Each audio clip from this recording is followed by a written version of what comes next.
India is free, but freedom is not only something we celebrate, it is a responsibility we live every day.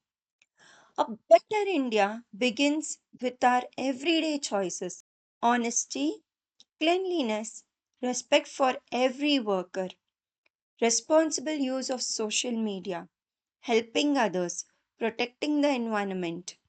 And we may be only one person, but millions of responsible individual choices can create a stronger nation.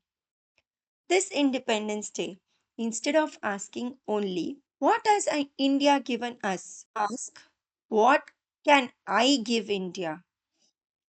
Patriotism is not just words or flags, it is in action, responsibility, and service.